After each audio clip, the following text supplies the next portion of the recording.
उस डायरी में एक लड़की के दिल की बातें लिखी थी जो एक लड़के को पसंद करती थी। इसे पढ़ते पढ़ते मेरी आंखें भर आईं और आंसू बेकाबू होकर बहने लगे। एक एक बूंद मेरे पास्ट की याद भी थी और एक तरह की विदाई भी। जब गाड़ी विला के दरवाजे पर रुकी तो मैंने डायरी बंद कर दी। दरवाजा खोलते ही मेरी नजर सू मेंग्याओ से मिली जो अभी अभी वापस आई थी। उसकी गर्दन पर लव बाइट्स का लाल निशान देखकर मुझे रात की घटना याद आ गई और मैंने अपनी नजरें फेर ली। सू मेंग्याओ ने नोटिस किया कि मैं शायद रोया हूँ। उसने भौहें सिकोड़ी और अभी वो कुछ पूछने ही वाली थी कि लू सिनियान जो उसे पकड़े हुए था मेरी लाल आंखों को देखकर हंसने लगा। तुमने कल रात बहुत मेहनत की है। मैंने पैसे ट्रांसफर कर दिए हैं। तुमने जो शूट किया वो मुझे बहुत पसंद आया। तुम्हें भी पसंद आया होगा, है ना? उसका ये ताना सुनकर सू मेंग्याओ का दिल जोर से धड़क उठा। क्या पसंद आया? रात के पहले हिस्से की बर्थडे फोटोज।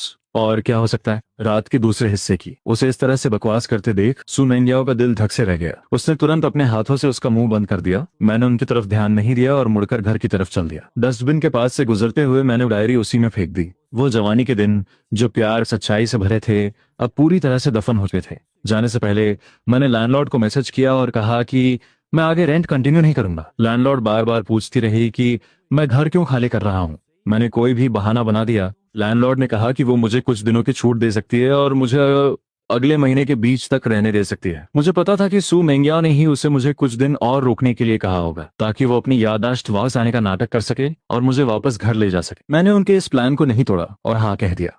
जाने से 3 दिन पहले मुझे एक अननोन नंबर से कॉल आया। मिस्टर गू बोल रहे हैं? हेलो, मैं हिल्टन होटल का मैनेजर हूँ। वही होटल जहाँ आपने अपनी एंगेजमेंट पार्टी की थी। बात यह है कि आपकी फियांस ने पहले ही हमारे मेन हॉल को बुक कर लिया था। सुना है कि परसों यहाँ शादी की पार्टी होने वाली है, लेकिन हम पिछले कुछ दिनों से उनसे कांटेक्ट नहीं कर पा रहे हैं। कुछ डिटेल्स कंफर्म करनी है। क्या आप आकर हमसे बात कर सकते हैं? मैं मना करने ही वाला था, लेकिन परसों सुनकर मेरी पलकें झपक गई। 1 जनवरी वही दिन था जब सू मेंग्याओ ने अपनी याददाश्त वापस आने का नाटक करने का प्लान बनाया था और वही मेरा भी यहाँ से जाने का दिन था। मैंने मान लिया और टैक्सी लेकर वहां पहुंच गया। हॉल में घुसते ही वहां की डेकोरेशन देखकर मैं पूरी तरह से शांत हो गया। फूलों से लेकर शोपीसेस तक सब कुछ वैसा ही था जैसा सू मेंग्याओ ने मुझे प्रपोज करते वक्त सजाया था। वहां खड़े होकर मुझे समझ नहीं आ रहा था कि मैं पास्ट में हूँ या प्रेजेंट में। जो मैनेजर मेरे साथ अंदर आया था वो मुझे कुछ बताने ही वाला था कि तभी उसे कॉल आ गया और वो थोड़ी देर के लिए चला गया। मैं अकेला ही सेकंड फ्लोर की तरफ चला गया। मुझे याद आने लगा कि कैसे सू मेंग्याओ ने हाथों में फूल लेकर मुझे गले लगाया था और जिंदगी भर सिर्फ मुझसे प्यार करने का वादा किया था। उस वक्त मैं अपनी आने वाली शादीशुदा जिंदगी को लेकर बहुत एक्साइटेड था। इसने सोचा था कि सिर्फ 3 महीने बाद सब कुछ धुएं की तरह गायब हो जाएगा और कुछ भी नहीं बचेगा। मैं इन ख्यालों में खोया ही हुआ था कि अचानक दरवाजा खुला। एक लंबे गाउन में सू मेंग्याओ फूलों का गुलदस्ता लिए अंदर आई। उसके पीछे चल रहे लू सिनियन ने यह खूबसूरत नजारा देखकर हैरानी से आ भरी। उसकी आंखों में एक उम्मीद चमक उठी। मेंग्याओ, तुम मुझे यहाँ क्यों लाई हो? सू मेंग्याओ ने चुटकी बजाई। उसका चेहरा खुशी से खिल उठा। ये वही जगह है जहाँ मैंने और शियान ने अपनी एंगेजमेंट पार्टी की थी। परसों मैं अपने कुछ दोस्तों को शियान को यहाँ लाने के लिए कहने वाली हूँ। तब मैं ये नाटक करूंगी कि मुझे पुरानी बातें याद आ गई हैं और मेरी मेमोरी वापस आ गई है। मैं आज तुम्हें यहाँ इसलिए लाई हूँ ताकि हम पहले से रिहर्सल कर सकें। तुम बस शियान का रोल प्ले करो और देखो कि कहीं कोई कमी तो नहीं है। इतना कहकर उसने लू सिनियन को स्टेज के बीच में धकेल दिया और वो दोनों एक्टिंग करने लगे। एक बड़े से खंबे ने मुझे पूरी तरह से छुपा रखा था। मैं शांति से उन दोनों की सच्ची एक्टिंग देख रहा था और मेरी आंखों में एक चमक आ गई।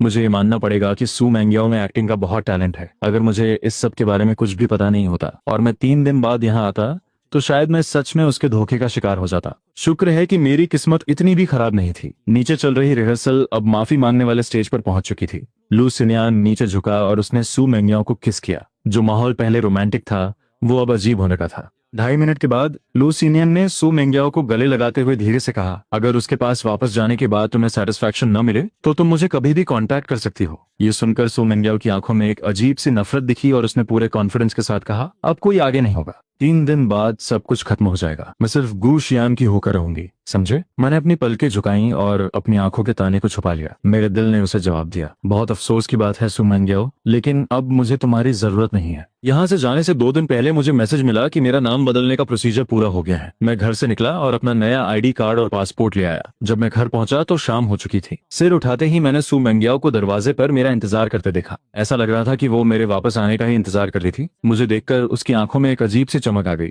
उसने झिझकते हुए पूछा, तुम कहाँ गए थे? मैंने अपनी चाबी से दरवाजा खोला और बहुत शांति से बोला, क्या कोई काम था? सू मेंग्याओ ने अपना हाथ अपनी जेब में डाला और ऐसे एक्टिंग करने लगी जैसे कुछ हुआ ही ना हो। कुछ नहीं, बस वेदर फोरकास्ट बता रहा था कि कल बहुत तेज बारिश होगी, अगर कोई जरूरी काम ना हो तो बाहर मत निकलना। वो साफ डर रही थी कि कहीं मैं कल गायब ना हो जाऊं, लेकिन फिर भी उसने कितना बकवास बहाना बनाया। मुझे बहुत हंसी आ रही थी, लेकिन मैंने खुद को रोक लिया।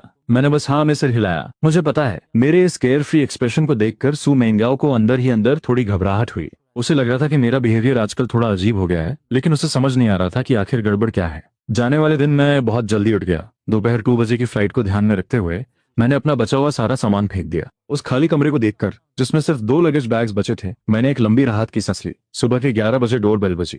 मैंने दरवाजा खोला और जरा सी जगह बनाई तो देखा कि बाहर सो मेंग्याओ के कुछ बेस्ट फ्रेंड्स खड़े थे। गुशियान, हमें पता है कि तुम मेंग्याओ की बीमारी की वजह से इन दिनों बहुत परेशान हो और तुम्हारा किसी चीज में मन नहीं लग रहा है। डॉक्टर ने कुछ दिन पहले बताया था कि वो आजकल टाइम पर दवाइयां ले रही है और उसकी कंडीशन धीरे धीरे सुधर रही है। तुम परेशान मत हो। हाँ, हम भी यही चाहते हैं कि मेंग्याओ दीदी की याददाश्त जल्दी वापस आ जाए। हर कोई तुम दोनों की शादी का इंतजार कर रहा है। आज तुम दोनों की 7th एनिवर्सरी है। हमने तुम्हारे लिए एक छोटा सा सरप्राइज प्लान किया है। मैं शांति से उनकी पहले से तैयार की गई स्क्रिप्ट सुनता रहा और फिर बड़े आराम से पूछा, कैसा सरप्राइज? तुम्हारे साथ चलो, तुम्हें खुद पता चल जाएगा। मैं अभी जवाब देने ही वाला था कि उनमें से एक का फोन बज उठा। 1 मिनट बाद उनका प्लान बदल गया। गुशियान, एक छोटी सी प्रॉब्लम हो गई है। सरप्राइज के लिए थोड़ा वेट करना पड़ेगा। तुम अपना काम खत्म कर लो, हम तुम्हें रात में लेने आएंगे। इतना कहकर वो सब बारिश में ही वहां से चले गए। उनकी गाड़ी को बारिश में गायब होते देखकर मैं पीछे मुड़ा और लगेज नीचे ले आया। 10 मिनट बाद दरवाजे पर टैक्सी आकर थी। ड्राइवर ने मेरा लगेज रखा और हम निकल गए। मैंने विला को छोड़ दिया। जब मैं पड़ोस के घर के दरवाजे पर खड़ी गाड़ी के पास से गुजरा तो मुझे अंदर से कुछ अजीब सी आवाजें सुनाई दी। मैंने मुड़कर उस स्पोर्ट्स कार को देखा जो तेजी से हिल रही थी। मेरा दिल भारी हो गया और मैंने जल्दी से पैसेंजर सीट की तरफ कदम बढ़ाए। शाम के 5 बज रहे थे। पूरे दिन बारिश होने के बाद अब आखिरकार मौसम साफ हो गया था। पूरी तरह से सेटिस्फाइड सू मेंग्याओ ने गाड़ी का दरवाजा खोला और बाहर की तरफ हाथ हिलाया, इशारा करते हुए लू सिनियान को गाड़ी से उतरने के लिए कहा, जो अभी भी अपने बटन बंद कर रहा था। उसने मुंह बनाते हुए उसे घूरा, किस करने के लिए नीचे झुका। स्क्रीन पर टाइम देखते हुए सू मेंग्याओ ने अपना सिर घुमा लिया और उसे अवॉइड किया। उसने बहुत ही सुस्त आवाज में कहा, रुक जाओ। सू मेंग्याओ ने उसकी बात काटते हुए एक बॉसी टोन में कहा, शुरुआत से ही मैंने तुम्हें बता दिया था कि हम सिर्फ 2 महीने का एक गेम खेल रहे हैं। अब टाइम खत्म हो चुका है, तुम्हें यहाँ से जाना होगा। उसका ये कोल्ड रवैया देखकर लू सिनियन को ना चाहते हुए भी गाड़ी से उतरना पड़ा। सू मेंग्याओ ने गाड़ी का शीशा खोला और एक्सेलरेटर दबा दिया। हवा ने गाड़ी के अंदर की सारी हवस को उड़ा दिया। नेविगेशन स्क्रीन पर कम होती दूरी को देखकर उसके चेहरे पर एक हल्की सी मुस्कान आ गई। गाड़ी हिल्टन होटल के बाहर रुकने के बाद वो मेन हॉल की तरफ जाने के बजाय सीधा ऊपर चली गई। दोपहर के इस ड्रामा की वजह से उसके कपड़े बहुत सिकुड़ गए थे। उसे उन्हें ठीक करने की जरूरत थी।